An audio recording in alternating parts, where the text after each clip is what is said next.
Welcome to another episode of my Wake Up Call. This is the podcast where I find out a little bit about my guests and I save getting to know them much more deeply for the podcast. And I'm delighted to have someone that you may know because she's everywhere. And she's here right now joining you and me. I'm pleased to welcome Julia Boorstin. She is CNBC senior media and tech correspondent, and she's been an on-air reporter for the network since 2006. She also plays a central role in CNBC's bi-coastal tech-focused program, Tech Check, delivering reporting, analysis, and CEO interviews with a focus on social media and the intersection of media and technology. In 2013, she created and launched the CNBC Disruptor 50, an annual list she oversees, highlighting private companies transforming the economy and challenging companies in established industries. She also helped launch the network's Closing the Gap initiative, covering the people and companies closing gender and diversity gaps. She graduated Princeton University. She's been a reporter for Fortune magazine and has contributed CNN and CNN Headline News. And she was also an intern for Vice President Gore's domestic policy office. And she has a great new book out called Why Women Lead. When Women Lead. You know, I hate to tell you this, Julia. I've discovered I have dyslexia. No, it's true. Well, also, it should be Why Women Should Lead, really. There you go. When Women Lead, what they achieve, why they succeed, how we can learn from them. And I'll ask you what I ask all my guests, which is, if you think of your life, and I like to use a quote from Saul Bellow, which is, try to be a first-class noticer. From your childhood all the way up, through education, your career, what is it that you noticed that compelled you to and drew you to do what you did and what you're doing now, and maybe where it's even leading you? Maybe we'll talk about something you haven't even thought about, which is your future 5 years from now, because we might discover an arc, but who knows? So talk to us. So I am driven by a love of asking questions. And I love to ask questions to learn about people, but also to make connections between things. And my whole life, I was raised to see asking questions as a sign of curiosity. And my family, being curious was a good thing, and not asking questions was the worst thing you could do. So I remember being with my grandparents and parents, and they would prompt us, don't you have questions to ask? Aren't you curious about X, Y, or Z? To me and my brother. And it really established that you were never allowed to be bored, because if you were bored, it meant you weren't paying attention or you weren't asking the right questions. And it really was just the way I was raised. My grandfather was a historian. My parents were writers and journalists. And I went through my life as a kid where my parents, when we would travel, my parents would just ask people questions all around them and they would learn about them. And there was this idea that anyone has an amazing story. Everybody has an amazing story. And you will always be amazed and surprised if you get to know people by asking questions. So this became my de facto way of operating in the world. I worked on the newspaper in high school, which certainly fed into that. I worked on the newspaper in college as a writer and an editor. And I was really interested in not only asking questions, but also what those questions led you to. In interpersonal relationships, you got to know people better. You got to understand their stories. You could then tell their stories. I was a history major, and that was all about asking questions of these original texts and trying to understand the connections between things. I was always really interested in the connections between sort of these cultural movements and artistic movements, which sounds very esoteric, but I think in a lot of ways connects with my work covering technology, which has this massive cultural impact. And so now I get to be a journalist and go through my life asking questions of people, of companies, of ideas. And the reason I love that is because there are answers everywhere, right? There's no end to questions you can ask. And someone, once said to me, are you ever worried there's going to be dead air in an interview? And I'm like, why would there be dead air? I always have more questions, and you never can run out of questions. Or they say, do you ever get nervous about going into conferences or parties where you don't know anyone? I say, no, because I could go up to any random person and find them fascinating because I could ask them questions. So to me, question asking has been my entry into different worlds. And also in a lot of ways, it's a shield because it means you don't have to be afraid. It's because it enables you to not find anything intimidating because you're just asking a question. So I feel very grateful to have had that as my weapon and my shield and my superpower in life. And I really, it's funny because I think about it on a personal level. I remember right after I graduated college, a very good girlfriend of mine said, you're always asking questions. You never talk about yourself. And I said, well, I'm happy to talk about myself, but I just have so many questions. And I think it's been a really great way to experience the world. And it's really enabled me as a journalist. And I think the key thing is you start with a question, but once you get the answers, then you can make connections. And I think making connections has been really a key driver of my interest as a journalist, particularly covering the tech world. How does technology impact society? How do founders impact their companies? How does innovation happen? These are all things that I could pursue with my love of questions. So when that girlfriend said, you never talk about yourself, do you shy away from talking about yourself? No, I just need someone to ask me a question. So for me, if you're not asking questions, then you're really not curious or you don't care. So I'm happy to keep the conversation going on other people, but I will always open up about myself. My husband says I don't have an editor. I don't have an internal editor, which means I'm very honest about my approach to things. I can't lie about my feelings, which is both a good thing and a bad thing, depending on how I feel about you. But I just feel like, if someone wants to ask me a question, I'm happy to answer. But also if there is dead air, I will fill it with a question. So let me ask you, do your children like it when you ask questions? I think it's just what I do. I think it's also what I want them to do. I think it's more like how you explore the world. I would always joke with people that my mother could enter an elevator with someone and leave with a friend on the other end of the elevator ride. And that's because she would ask them questions. And so I think, so I think that to me, it's not about like, do they like it or not? I mean, sometimes they don't want to tell me what happened at school that day because they're like, nothing happened at school today. But I think it's more what types of questions you ask. So now my husband and I joke about what types of questions get our kids really talking. Like if you ask a 7-year-old who got in trouble at school today, you're going to get a much more interesting answer than if you say, what happened at school today? Or if you said, did anything make you laugh at school today? You're going to get a much different answer if you say, what did you learn in reading class today? So I think it's more about sort of how you approach it. And what was interesting reporting my book, When Women Lead, is I got to ask these questions during a very unusual time in our history, which was during the pandemic. And now in retrospect, I realized what a gift it was to get to do these interviews during the pandemic, because I think it was a moment of real reflection. I think we were all taking stock, thinking about why we were doing things the way we were, and having a lot more intimate, personal conversations, and also just revelations about our feelings about the world, especially in those first couple months of the pandemic. So I did 120 interviews during the pandemic for my book, thanks to the magic of technology.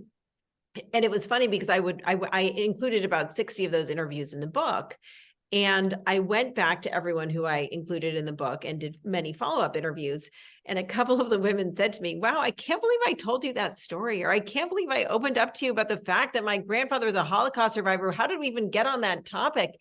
And I think that they forgot that, especially in that moment at the beginning of the pandemic, we were all so raw and open, and it enabled a kind of intimacy and honesty that you maybe wouldn't have gotten before. So there was something about the fact that we were all going through this thing at once really tore away the walls that people sometimes put up. And maybe they were more open and honest because I was with them in their homes on Zoom rather than sitting across from a desk in a conference room in someone's office. So I think, you want to ask questions to have real conversations, which is why I'll ask my kid about if he was upset about anything at school, or, if he won the kickball game or whatever the thing is that day. But I think that it's more about like what connections you can make as a result of those questions and conversations that they spark. You also strike me as someone who that you don't utilize a lot of gotcha questions where you're trying to corner someone into something awkward just to prove that you cornered them. No, that's not my MO. So as a reporter for CNBC, my interest in asking questions in those situations is educating our viewers who are predominantly investors, right? They want to get smarter. So sometimes if I'm doing an interview about the future of AI, I just want to make sure I'm asking questions that are going to get the answers to make our viewers smarter and more educated. But I'm interviewing the CEO of a big public company like Disney. My goal there is also to educate the viewers and not to do a gotcha, because sometimes that's more about showing off than it is about accomplishing anything. I want to surprise people when I ask them questions. I want them to be honest and open and real in their answers. So I don't want someone to give a canned response, which sometimes happens if you're having a conversation with someone who is a professional CEO who just gives scripted answers. So I think it's about what kind of question is going to get the most real and honest answer, not make someone feel bad. Like that, nothing is accomplished if someone feels bad. And my book is incredibly positive. My book intends to tell the story. And my goal when I was working on this project was to tell the stories of amazing women who've defied the odds and succeeded in business. And despite so many odds being against them. And so for those interviews, I wanted people to tell me their real stories, but I also wasn't forcing them to do the interviews. And there were plenty of women I wanted to interview who said, I don't know if I feel comfortable telling this story, or maybe I'm not ready to give you my story. Maybe someday I want to write my autobiography. So the vast majority of people did say yes to interviews, but I was never going to force someone to share their story with me, because I want my book to be a roadmap and a Bible and an influence, and an inspiration. And you're not going to accomplish that if people have their arm twisted behind their back. I was fortunate to have breakfast with Larry King every morning for a couple of years before the pandemic. He had a little breakfast scoop in Beverly Hills at Nate and Al's or one of the other delicatessens, a very quirky group. And I was the last member. All that meant is that we alternated. Each of us had a day when we paid. And I learned a lot from him, because his interview style is he almost never put someone into a gotcha thing, and people love to be interviewed by him. And I remember here's the first impression, because this is a conversation. I hope that's okay, because you're triggering things I remember.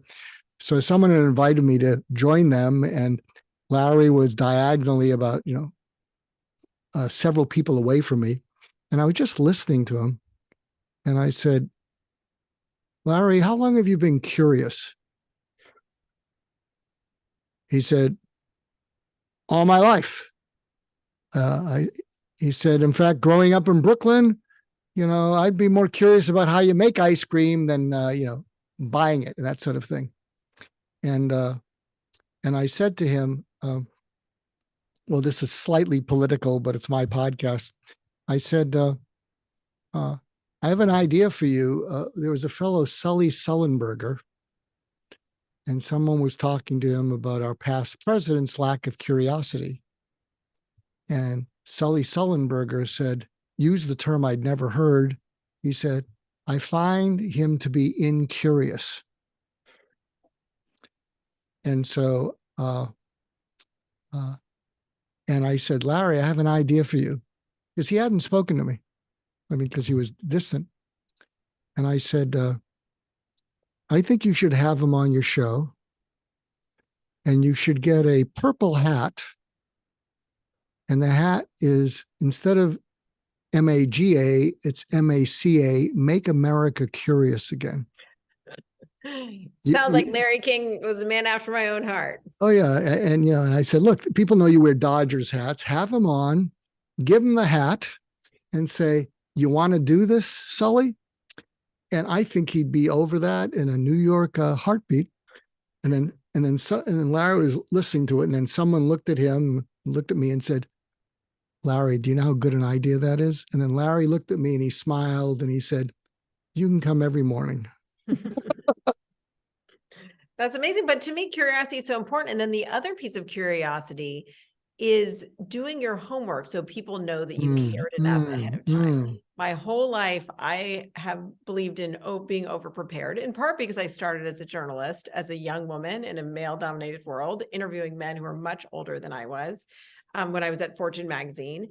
And the way I would make sure I was going to be confident and ready to go was doing way more homework than I needed to. And there were many times when people said, "What do you know about my business?" And it was 2001 and the economy had crashed. "How dare you accuse me of having a company that's struggling?" I'd be like, "Well, the numbers speak for themselves." I'd say, "Well, I did all this research. And so this is what I'm asking you about." And I think for me, having that, doing too much homework is my security blanket. If someone says, "You don't know anything about my business," or "How dare you ask me that question?" I'll say, "Well, this is why I'm asking you that question." And in fact, in my first many years on television, I would spend too much time in my questions at explaining why I was going to ask a question. And this is something I've gotten better at, but I felt a little anxious about being a young reporter. And I wanted people to know, this is why I'm asking you a question, because all this data indicates X, Y, and Z. So therefore, why are you doing it this way? And I had to learn that I didn't have to back up every question with an explanation. And I think, frankly, getting older has helped with my confidence in that. But to me, that was my way of feeling confident. I did this research. I understand why this may seem like an odd question to you, but I believe in this question, and here's my explanation why. So, I've learned not to do that because it takes too much time on live television, but it is my own mental exercise to prepare, especially when asking tough questions about financial things. Now, do you love the process or like the process of doing research, or is that just part of being a journalist? I love it. I mean, I feel like I'm back in college, doing research for a history paper. I mean, you can't do one thing without another. You can't ask questions if you haven't done your homework first. You wouldn't know what questions to ask. You wouldn't know how to ask follow-up questions. I mean, I feel like I spend so much time preparing to ask questions. And then when it actually comes time to do the interview, often I don't even look at them, because the mere act of preparing for the questions, doing the research, writing the questions means that I'm ready no matter what someone says. So I think it's less about having specific questions you're going to ask and more the process of preparing. Also, I don't get nervous if I'm adequately prepared. You shouldn't be nervous if you're prepared. So for me, doing the homework, being overly prepared means I can walk in there ready to go and not have any doubts or concerns, because I did the homework. I did more homework than I needed to. It's a great safety blanket. That's great. Now, what did your parents do?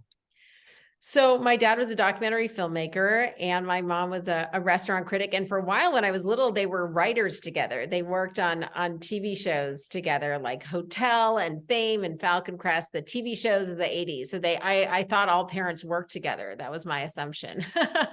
It took me until I was about 13 before I realized not everyone's parents work together.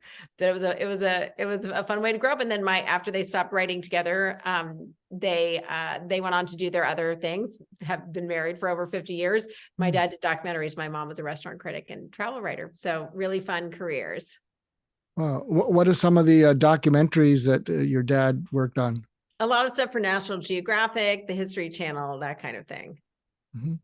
And were there a particular genre of restaurant critic that you're? My mother was a restaurant critic for the Los Angeles Herald Examiner, which is a big newspaper back in the day. And then she went on to write for Bon Appetit and a lot for the LA Times, so food and travel stuff. But again, we would travel. I did a lot of trips with her when she was reporting travel articles for different places. And we would be in Nairobi and she would talk to people and make friends with anybody, and she could talk to anybody. And I just remember thinking that gave her such an ease to move through life. And even in situations that might seem uncomfortable, she did some work with Nicaragua, trying to develop the ecotourism business in Nicaragua. And she just would go and make friends with people by asking them questions. And to me, I really saw that you can connect with anybody if you show them that you care about them.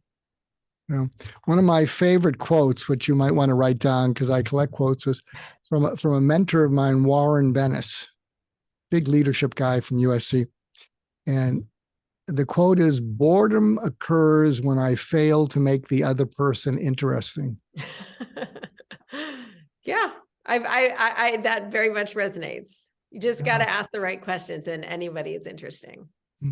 So take us through your career, and what has caused you to be interested in diversity, equity, gender equality. Were there some wake up calls where you say, I need to address this? This needs to get out there. Was there something that caused that?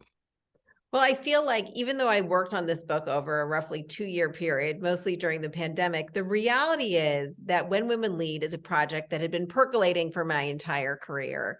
I started off, I've only had 2 jobs really. I started off as a reporter at Fortune magazine right out of college. And it was a very male dominated environment. There were plenty of women who were young reporters at my level, but the higher up in the ranks you got, the fewer women there were and the more men. And the editor-in-chief was a man, the publisher was a man, and that was just the world we lived in. It was quite a wake-up call for me to see not only was the business of Fortune magazine dominated by men, but also the people we put on our cover were almost entirely men, almost entirely white men. So I saw firsthand, Fortune magazine, which is the magazine of record for the business world, that men were in charge. And my mother had promised me that by the time I grew up, things would be different. She had grown up, with the options her parents had told her of being a nurse or a teacher. She picked teacher before she went off and had these other careers. But I very much felt like I thought that there would be a lot more gender equity in the world than what I saw firsthand at Fortune magazine. But I learned how to exist and succeed in that world. I did my homework. I kept my head down. I did as much homework as possible. So when the older men who I was interviewing would question me, I had my backup. And then during that time, I was also appearing as a contributor on CNN, which at the time was owned by the same company as Fortune magazine. And after about 5 years of doing both, I was offered a full-time job at CNBC. I was quick on my feet. I'm good at responding to questions. And I thought I would try the TV thing for a year or so, and then probably go back to magazines. Lo and behold, I've been at CNBC for almost 17 years. And it's been an amazing journey. I started off as a general assignment reporter. Then I started covering media. Then I was curious about these new burgeoning areas like digital media with YouTube and Netflix. I was curious about social media. So I started covering Facebook and Twitter, mostly because no one else cared very much about them. So it was fresh territory for a young reporter. And then I started covering technology. One thing I was always curious about in that journey of covering media and tech is I was always fascinated by entrepreneurs. What made them willing to take risks? What made them eager to create businesses that totally challenge the status quo? And the experience of covering the Facebook IPO many years ago now made me realize there had to be a way to talk about these game-changing, innovative ideas and entrepreneurs long before the companies went public. By then, it would be too late for our viewers at CNBC to understand these companies. So I proposed to my boss the idea of doing an annual list, which is now called the Disruptor 50 list, the 50 fastest growing companies that are challenging the status quo. And my theory was we could talk about these innovators and these concepts by putting them in the context that makes sense for CNBC. These companies are either going to go public, so you should know about them, or they're currently challenging the companies that are public. So through this process of reporting every year on the Disruptor 50, I got to interview amazing CEOs and founders, and really people who were thinking about business entirely differently. And what I saw in that process was that women were very rare. But the women who were running these disruptive companies were not only creating different types of businesses, but were also approaching the management of those businesses in different ways than their male counterparts. They were talking more about the long term. They were talking more about having an additional purpose beyond generating profits. And I would leave my interviews with them very inspired personally and really feeling like they weren't just exceptions to the rule, but they really were exceptional. At the same time, I had reported on the Me Too Time's Up movement, and I saw that the conversation in the media was mostly about what men had done wrong. And what I was interested in was what women were doing right. and not just the negative, but I'm obviously a very positive person. And I was really curious about sort of this, how women had managed to defy the odds. What were they able to do differently and doing right? And so there was something about my work covering this initiative we called Closing the Gap, people and companies working to close gender and equity gaps, combined with my work on startups, that made me realize the women who are able to succeed in this tech ecosystem are remarkable, and I should be telling their stories. There's one statistic that really stuck in my head that really pushed me to write this book. And that is the fact that between about 2011 and 2021, this period where my Disrupt for 50 list was growing and the tech industry was impacted by so many different game-changing companies. Every app on your phone was funded by venture capital in that period. In that period, female founders drew less than 3% of all venture capital dollars. So I was seeing that stat, and I was seeing how amazing and remarkable these women were that I was meeting. And I was realizing that 3% number was crazy. It was crazy. Not only did it not make sense rationally, because female founders tend to outperform higher returns with less investment. They tend to go public or sell a year earlier on average. So it didn't make sense rationally, but it also didn't make sense subjectively based on all these people I was interviewing. So my work on Closing the Gap and trying to highlight the positive stories of people closing equity gaps. And on the other hand, my work covering innovators and startups made me think I need to tell the stories of these amazing women who have defied the highest odds in the business world. Women are 10% of the CEOs of the Fortune 500. Even in industries that are as male dominated as mining and electrical engineering, you will still find more women in leadership roles than you will in the tech ecosystem. So I said, this is a lens I could use. Look, I could fill thousands and thousands of pages of amazing women leaders, but I want to choose the lens that's going to enable me to profile the women who have defied the highest odds. And that is the tech venture ecosystem. And if I can use that lens, then their stories will be valuable for everybody of any gender. They're inspiring. They're different in their approaches. And I think it's really time for a different moment in leadership, a different way to think about what it means to be a successful leader. And these women who I profile, I think, are a perfect example of the way people should be thinking about business and leadership right now. If you could create an avatar for the women leaders that you interviewed for your book and get a sense of what they notice in the world, what is it that they see that you think is distinctly different from what men see when men look out into the world? You mentioned some of the statistics, and but what is it? What are the positive things that women bring to the business, and especially the tech world that you live in? What is it that they see that you feel that their male counterparts don't? Well, what I will say is I would try to move away from the concept of a single avatar. I think that the conversation about leadership, what it looks like, what it sounds like to be a successful leader, has been dominated by a single or maybe two stereotypes. It's a guy in a suit on Wall Street, and that's one stereotype of what a leader looks like, or it's a guy in a hoodie in Silicon Valley. And those stereotypes or archetypes are incredibly dominant in our society. They really have defined many generations of what people think is success in business. And what's been so interesting to me is that the characteristics that enable these women to succeed despite the odds, the skills and strategies that they just deploy that are so universally valuable, are really varied. And I don't think any two women lead in exactly the same way. And I actually think what would be most helpful for men is to liberate themselves from that one stereotype, that one avatar of the great male leader, liberate themselves from that and say, who am I? What does my company need? How am I going to be a good leader? And enable them to pick and choose the different skills and strategies that are most real to them. So I think it's really important to see, like, leadership should not come in just one model. Leadership does come in all sorts of shapes and sizes, and the women in my book are incredibly diverse. Having said that, there are two things that are universally applicable across the board for the women I write about and when women lead, and I also would say are probably universally applicable for most leaders. The first one is a growth mindset.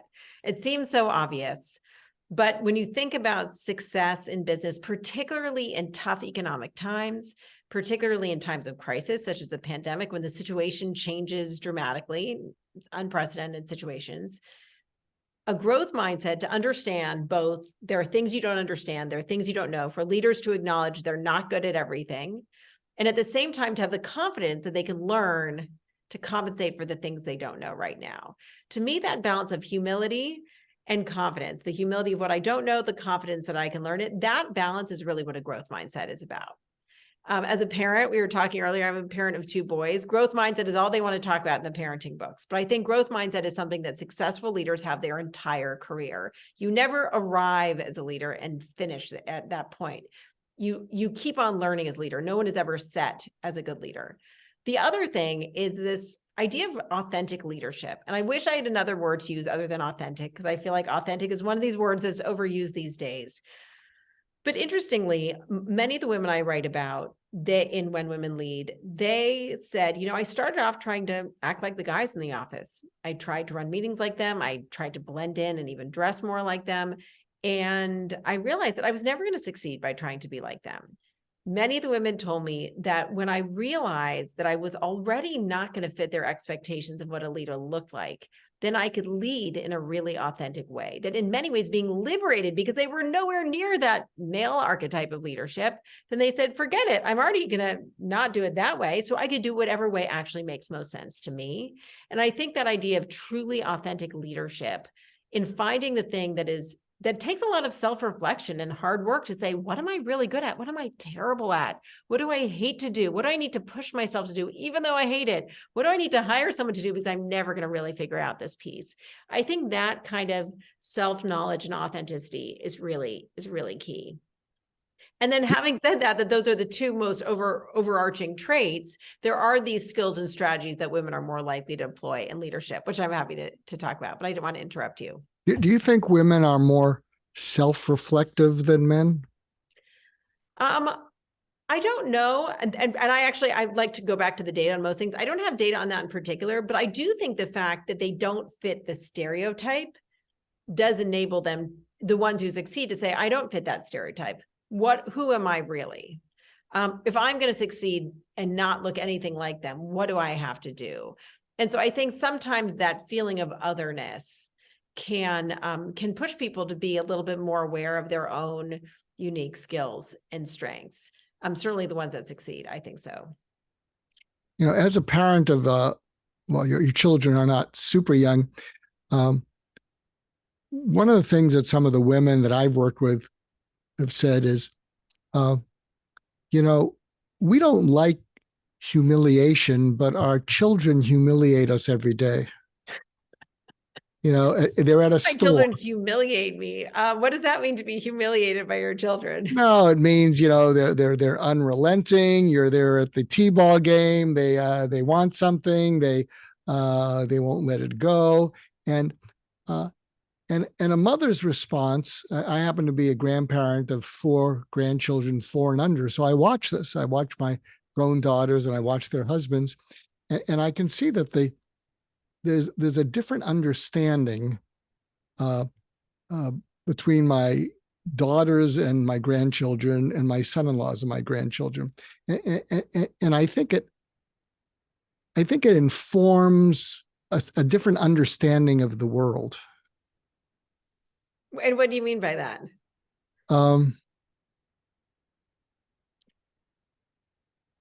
Well, let me share something with you. Now, this isn't my children, so I don't want to cop to this, but here's something I'm worried about. And tell me if you think, it may just be the west side of Los Angeles. But something that I've noticed is that for a lot of millennial-aged parents, before they had children, it's a very impatient generation. Everything is quick, quick, quick, quick, quick, quick. But when you have a toddler or an infant, they don't know those rules and they force you to be patient. Because they force you to be patient. They force you to slow down. And they also speak the truth, Totally. I mean, kids speak the truth. And it actually was, having my boys was very influential in me wanting to write this book. because I wanted to do something that I would be proud to talk about with them, and that also could be meaningful in impacting the world that they grew up in. And I think it's very important that my boys have female role models. And not only do they see that women can do anything that men do, but they see that women should be celebrated for doing things the way that women tend to do them. And for the boys to think, oh, I might want to do it like her. There's no reason I shouldn't be empathetic like she is. And I have some female superheroes behind me, because I thought it was so important for my boys to have female superhero action figures. So we have a whole assortment of female superhero action figures, but to understand that women may do things differently. They may not have the same muscles that men do, but I want them to hear these stories. And so for me, being able to, during the pandemic, I reported my book every day. I would have dinner with my kids. I would tell them stories when they went to bed at night. And the stories of these women who were doing extraordinary things, and from my perspective, really changing the world, were the stories I wanted my boys to hear. They are filled, they have plenty of exposure to stories of men who've done amazing things. But I think it was really important to elevate these women's stories alongside the men's stories and say, hey, these are things that we can all learn from. And so, my boys will say, aren't you done writing your book yet? Or can we talk about something else now? And there's an honesty to it that, kids are kind of guileless unless they're trying to figure out how to get an extra scoop of ice cream. I think that's true. Tell me if you've noticed this. I think sometimes, and I don't know how this is going to come out. Well, I'll just say it. I'll just be direct. I think, given that I've noticed that younger generations, especially millennials, let's say they're used to being impatient because everything is so quick, and you can't be impatient with a toddler or an infant.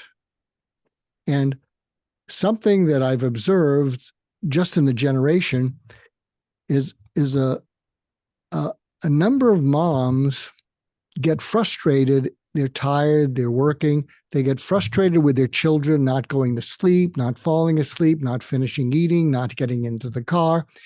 And I've seen these, I've seen some of these as coaching clients, young female executives, and they'll say, I take it out of my husband.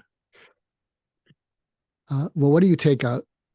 Well, when I'm frustrated with my kid, I don't want to be frustrated with my kid. I know my kid is doing the best they can. I know they need their nap. I know they're tired. They know they need their sleep. And, but I don't want to be angry at my child, even though I'm exhausted. And so sometimes my husband will come in and he is like Bambi coming in from the forest, and I'm the hunter about to shoot him. And he goes, what? And I'm just wondering if that's happening, because if it is, it's concerning me, because it's a normal human trait to want to displace feelings that one has that they don't like about themselves. I don't want to admit to myself, gee, I wanted these children so badly, and I'm irritable all the time. I'm short. I'm impatient, and I just see this going on. You'll go to t-ball games. You'll see how it gets displaced. Yeah. Well, I feel like my kids are older than that phase. I feel like now I'm in the days are long, but the years are short phase, where I my 11-year-old is going to be a teenager soon, and I want to hang on to these moments and enjoy them before he's a big. But did you ever feel any of these things? When they were younger? It was. I have to say, those are the years you don't remember so much because you were so tired. It's interesting because this actually ties into some data I write about in my book, which is that having a strong identity outside of work is not a bad thing. I always thought that I should keep my personal life separate. Anytime I spent away from work was only going to detract from my ability to be successful in work. But what I found is many of the women I interviewed for When Women Lead had these very strong identities. They were a mom of many kids. They were a daughter. They took care of their parents. They were an artist. They were a chef. They were salsa dancers. They had these very specific identities, not just hobbies, but identities outside of work. And what the research, and to me, that was surprising that anyone could have a strong identity and also run a company. But what the research shows is that if you have a strong identity outside of work, it makes you more resilient at work. So it means that when someone criticizes you and says, you messed this up, you say, okay, that is feedback on my performance in this one situation. It is not a commentary on me as a human being. I'm a good mom. I'm a good cook. I'm a good whatever the other things are. I'm a great artist. I have a garden that I love. That is your identity. So when you get specific feedback or criticism, it doesn't sting because it's not about who you are. It's about what you did in that situation.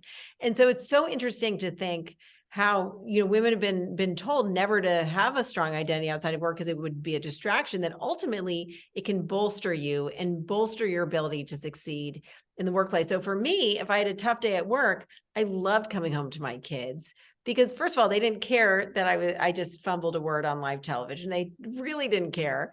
And they were totally different in their own universe. And so for me, it was a really nice, when my kids were really little, a really nice counterbalance to the intensity of my job, to go from like breaking news, phone calls, jumping in front of the camera, really intense, to just this other pace of reading storybooks to a 2-year-old. So I think that the more women and any parent can be encouraged to see that other identity in that time as an invaluable counterbalance, I think the better.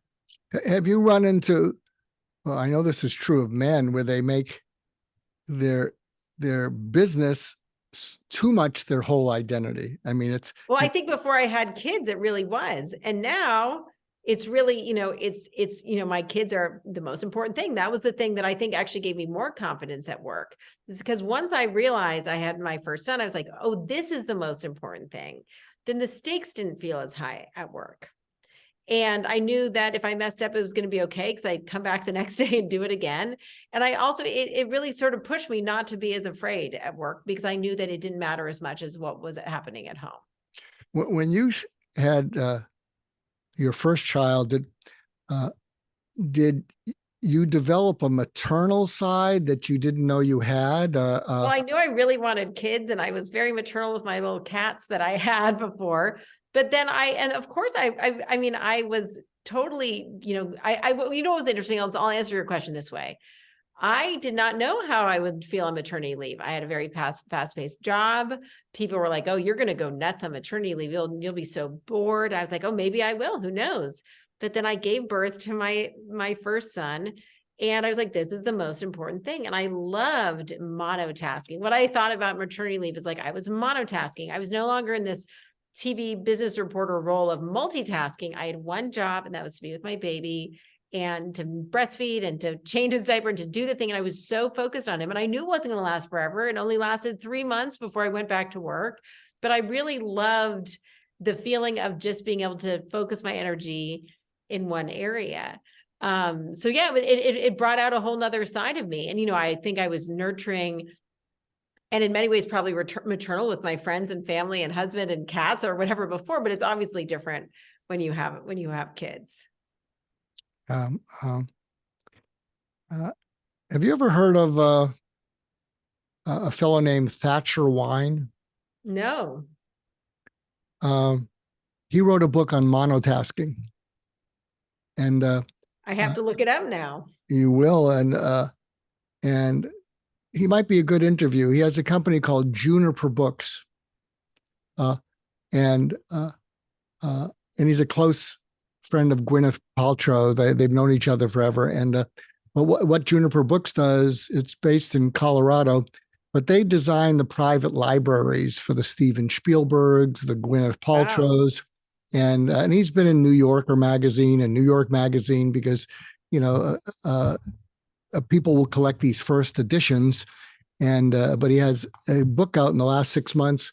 I think it's called Monotask, but it's like, about doing one thing well at a time instead of just being all over the place.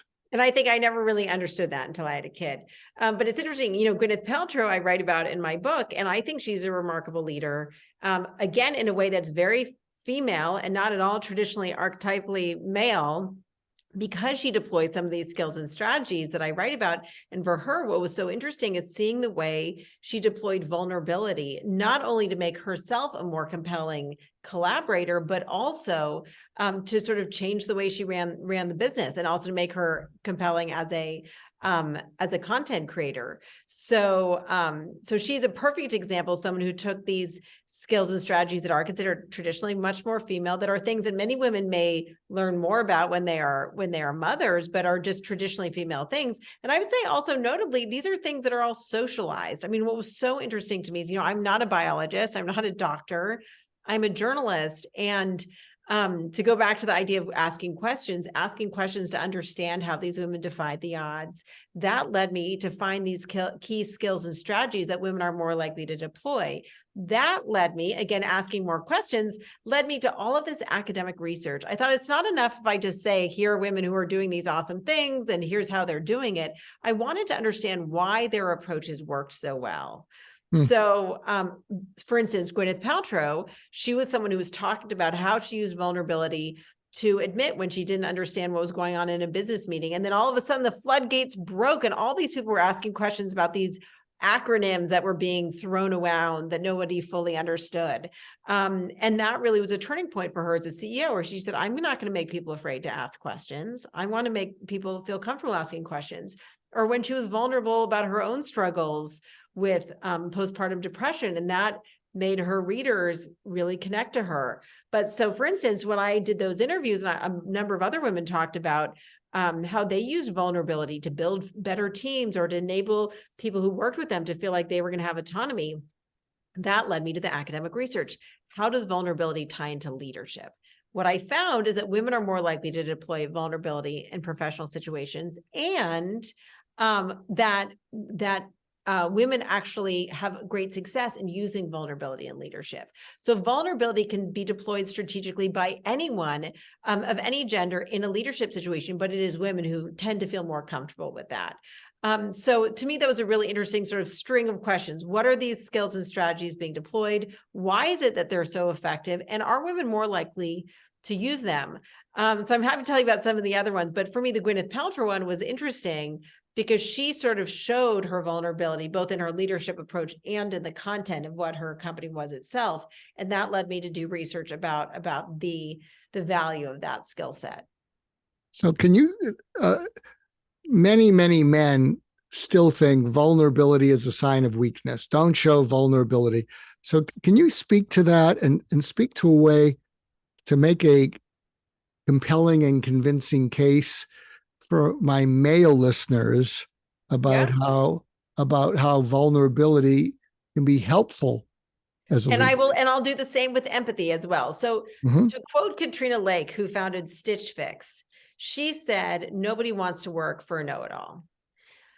She was able at Stitch Fix in its very early days as a startup to attract top talent from across the biggest companies. So she hired the chief digital officer from Walmart.com, which is a massive e-commerce giant.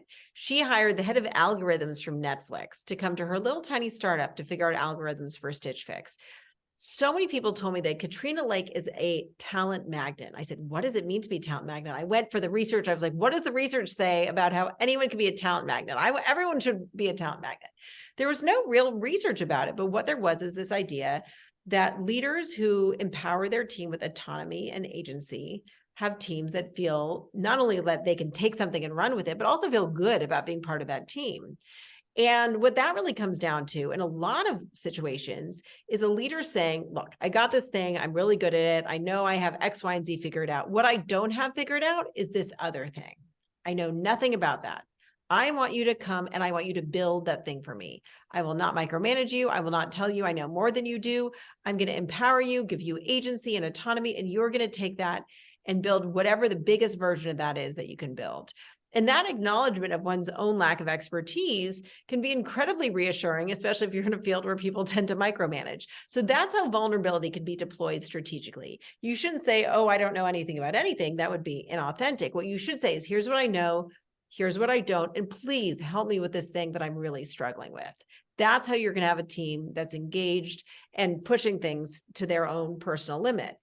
Empathy is another example of something that has been traditionally associated with weakness in business.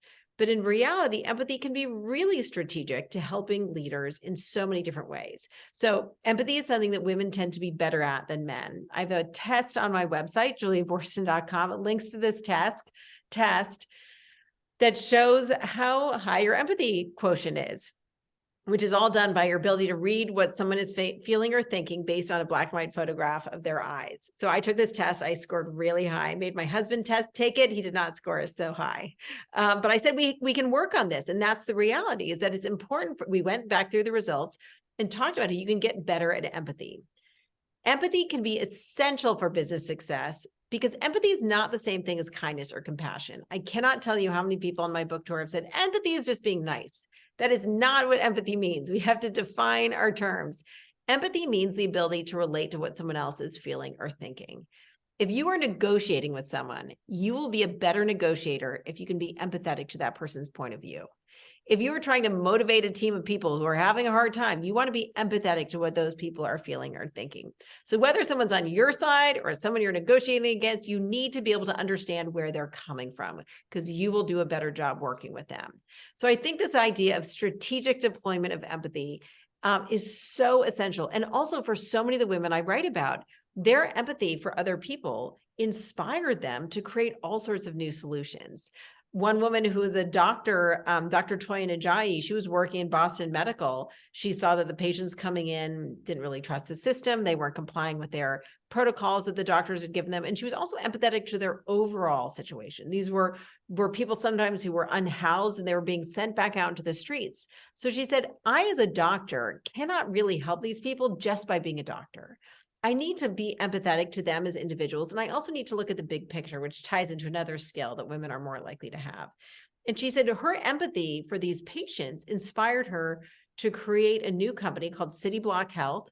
It's worth billions of dollars. And what they do is they help the whole patient. They said, our medical care is going to be useless if you're unhoused, if you're homeless. So they employ people who are basically like social workers who help their patients get access to social services or housing. And then when they do get medical care, they are actually going to be able to be healthier because they're not being sent back out into the streets. So she was really taking this empathy to identify a problem and potential customers, and now they get paid based on the outcome of care, not on the volume of care, which is a much more empathetic way to orient your business. And this ties into another thing that women are more likely to do, which is to look at the big picture or take a divergent approach to problem solving. Men are more likely to say there is a problem, we are going to converge in and just focus on solving the problem right away. We're not going to be distracted, tune out all the noise. Let's just focus on solving the problem. That's called a convergent approach. Women are more likely to take a divergent approach, to ask questions about things that may seem tangential. They may pull on threads and just sort of explore things, or, this idea of going down rabbit holes of things that are not really core to the specific issue at hand. But if you take the time to have a divergent approach, then you'll have a better understanding of the big picture of the situation. So for Dr. Toyin Ajayi, she knew that just helping someone with a specific medical problem was going to overlook the fact that they weren't going to actually get healthier if she didn't help them with their underlying issues, of lack of housing or not healthy food or whatever that might be. So I think this idea of taking a divergent approach, taking that time, is something that is often looked down upon in business. Rush to solve the problem as quickly and efficiently as possible. That has been the business imperative for forever. But now I would say, especially in light of all the uncertainty, in the pandemic and following the pandemic, there is a greater value placed on taking that step back, trying to understand the forest around the tree, trying to understand that you're not going to actually help a specific tree if the forest is really unhealthy or the forest has an underlying issue.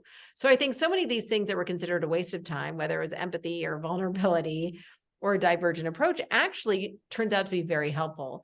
And what I found in interviewing all these women for When Women Lead was that taking a divergent approach, understanding the forest, was especially valuable in a time of uncertainty and crisis. If the situation changes, if you're dealing with something new, if you've already taken the time to take a step back and understand what's going on, then you know who to call. You understand this part of your business is very different than this other part of your business, or there's this underlying issue that might be exacerbated because of this change. So ultimately, taking a divergent approach, understanding the forest around the trees, is not a waste of time, despite that that stereotype and really can give you a stronger foundation from which to build. Wow. It's like drinking from a fire hose, Julia. Can I share something that you might find helpful to build on what you Sure. said? Um, one of the things I've been trying to teach the world, my listening book has done pretty well around the world. And when I spoke in Moscow, that's where I first introduced this concept. And it's a little bit like empathy, and it's a little bit like divergent, but not quite. And what I've been trying to teach the world is that underneath someone listening to you, whether it's one-on-one or 1 to 500 or 1 to 1,000, people are always listening for something underneath they're listening to you. And if you can just be, first of all, if you can just accept that it's always happening, and just be curious what they might be listening about, just knowing it's always happening and being curious about it, they will lean towards you. So when I just said that to you, you went, So it changed the conversation from your delivering information to, well, I got a lot to say, but I said something, you went, And I'm a guest on a lot of shows. And one of the things that I'll do with hosts, I'll say, I want to demonstrate it with you. And I'll be the guest. I'll be the guest expert. And I'll say, you're doing a very good job of listening to me, and you're asking all the right questions that seem to follow whatever the subject's supposed to be. But here's an example of what you're listening for underneath. And then I said, tell me how this feels if I identify it. One of the last things you want to do with your listeners or viewers is waste their time. That's true. And you're always listening for something that would give your listeners or viewers a great value for their time. Like, oh my God, this is going to help them today. It's something they never would have thought of. This is a great show, a great expert. And then what they always chuckle at, I said, and you're also listening for someone who, even if they have a great book, they're awful. They're a stiff. You can't wait to get out of the interview, and you want to protect your listeners from them. And if it's taped as opposed to live, you'll go back to the person and say, we can't use the interview. Sorry. And so you're listening for something that people will take away saying, I never would have thought of that ever. And that relates to me as an entrepreneur or an investor. I think that will actually work. I think I could use that today. So that's high value. Whereas someone who is just clueless and they're just talking over, and you're thinking, God love them that they have a best-selling book, but I'll tell my assistant, don't have them on again. But can you see that if you can just be aware of that, and I coach a lot of startups on how to get money from investors. And this, I hope, will make you chuckle, but don't be so easy. Don't be such an easy one, easy guess. I say, have you ever pitched to investors and within 3 minutes they're smiling and you think it's a yes? It's not a yes. Investors don't smile. It's about money.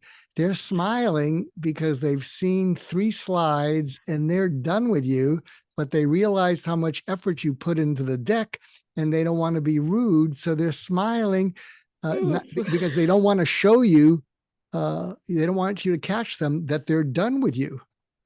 And if you don't believe me, just have a few of these experiences. And I do a training for a few accelerators, and they say, oh my God, that happened yesterday. And I said, hey, what you want to do is when they smile, you stop the presentation. You say, let's pause for a moment. They're going to get nervous because you caught them trying to not be rude. They're going to go, what? Yeah, let's pause for a moment. Uh-oh, what? You'd say, when I started this presentation, you were listening for something or looking for something. And not only didn't you hear it, we've gotten even further away from what that is. So to call them out. Yeah. Could you tell me what it is you were looking for, listening for? Because it may not be in the deck, but we might have it. And by the way, if we don't have it, I'm in a cohort. I might be able to introduce you to 3 people who do have it. Uh, and you can use this, by the way. You can use this with your husband or your kids. And Did I lose you? It's basically saying, did I lose you? Right? Yeah. Yeah. What do you know? You're saying, I'm sorry, did I lose you? Because you don't seem to be paying attention anymore. Yeah, no, but you amplify. I think I lost you because you were listening for something that you didn't hear or see. And if you can tell me what that might be, we might be able to salvage this conversation, and I might actually have what you're looking for. But if I don't, I'm in a cohort of multiple startups. I might be able to introduce you to them, and then you just go on your merry way. But you can use this. I am telling you, you can use this with your husband. If it's going to left field, you say, honey. What about my kids? Can I use it with my kids? You can use it. You can use it with your kids. But the insight is that whoever you're with is always listening for something that they may not be consciously aware of. But if your gut is telling you this is not going anywhere good, you can pause and say, when we started this discussion, honey, you were listening for something. And not only you haven't heard it, but it's getting worse. Can you tell me what that was? Because we might be able to salvage this. So were you listening for something that I didn't give you it when I was talking about my book and the characteristics and traits of women? Well, I'll share something, and you don't need it because you're a media personality. But this is my advice to the world. But it's not for media because media is too quick. But what I suggest to the world is try to toggle between talking to and with people and away from talking over or at them. Well, I didn't talk over you. No. You were talking to me with incredible passion for the subject. So you were fine. Okay, good. You're such a pro. But what I'm leaning into, and one of the reasons we do this show on UK Health Radio is, and again, you got to take what I'm saying with a grain of Prozac, because my listening is a coach. And so I'm not for everyone. And this is why none of my suicidal patients died by suicide, is I always listen for hurt, and it's always there. Now, granted, that was my field, but when you're with someone, and so I can sense when something's bugging them. Because you're paying attention. Yeah. Here's an anecdote from Just Listen. I'm there meeting with a CEO. It wasn't easy to get in to see him. Is it okay that we're having this spiel here? Yeah. Although I do have to give my kids dinner pretty soon. Okay. So we'll end it in a little bit. But so I'm meeting with the CEO. It wasn't easy to get an appointment with him. He's rustling with things on his desk. And I said to him, and again, I don't have to report back to a big consulting firm. You said that to a CEO. I said to him, hey, how much time you got for me? And he looks up at me with a look that says, I think it's about finished. I said, look on your schedule. Come on. 20 minutes. I said, there's something on your mind that's more important than talking to me. And I think what I have to talk to you about is worth your undivided attention, but you can't give it to me because there's something much more important on your mind. Why don't we stop now, take the next 15 minutes, take care of what's on your mind, and we'll either reschedule this or you can tell your assistant to never let me in the building again, but take care of it. And he looked at me and he started to cry. And I thought to myself, oh, you're not supposed to make him cry in the business world, Mark. Stop it. And he looked at me and he said, you know something that people 20 yards from me don't know because I'm private. My wife's having a biopsy and it doesn't look good. And I said, Well, you're not here. Go be with her. You shouldn't be here. No, no. And he looked at me and he was like a big Saint Bernard coming in from the rain. He goes, and he says, I'm not as strong as my wife, but I'm pretty strong. And you've got my undivided attention and you've got your full 20 minutes.